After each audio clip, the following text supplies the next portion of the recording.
นุสตินายังกะโลมาเสปานาภาคาวันตังเอวังกาลายโนกิตติสัทโธอาภุคาโตขอเกียรติศัพท์อันงามของพระผู้มีพระภาคเจ้านั้นได้แผ่ไปแล้วอย่างนี้ว่าอิติปิโสภะคะวะเพราะเหตุอย่างนี้อย่างนี้พระผู้มีพระภาคเจ้าพระองค์นั้นอาระหังเป็นผู้ไกลจากกิเลสสัมมาสัมพุทโธเป็นผู้ตรัสรู้ชอบได้โดยพระองค์เองวิสาจารณสัมปันโนเป็นผู้ถึงความด้วยวิสาและจารณะสุขโตเป็นผู้ไปแล้วด้วยดีโลกาวิทูเป็นผู้รู้โลกอย่างแจ่มแจ้งอนุตตโลกุริสาธรรมสารถิเป็นผู้สามารถเกิดกุศลที่สมควรเกิดได้อย่างบ่มีภัยยิ่งกว่าสัทธาทิวามนุสสานังเป็นคู่กุศลของเทวดาและมนุษย์ทั้งหลายพุทโธเป็นผู้รู้ผู้ตื่นผู้เบิกบานด้วยธรรมภาควติเป็นผู้มีความเจริญแจ้งธรรมสั่งสอนสัตว์ดังนี้นาทิเมสารนังอัญญังพุทโธเม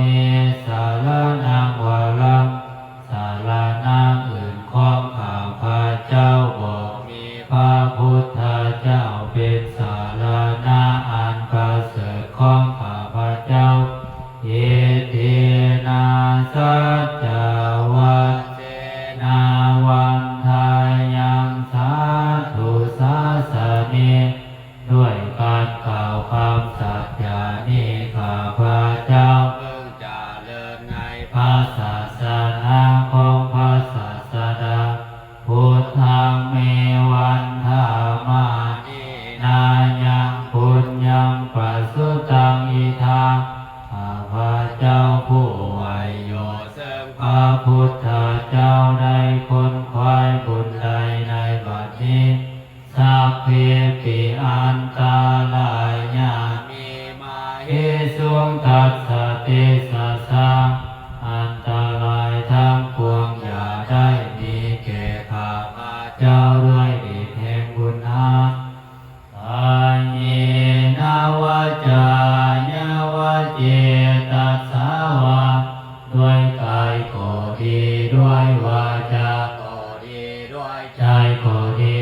พุทเท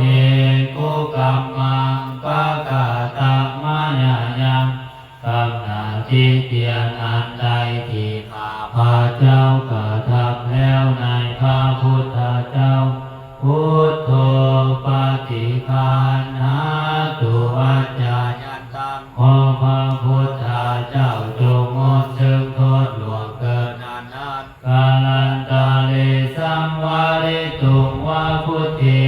เพื่อการสำรวมระวังในพระพุทธเจ้าในการต่อไปอันธรรมยังธรรมานุสตินายัง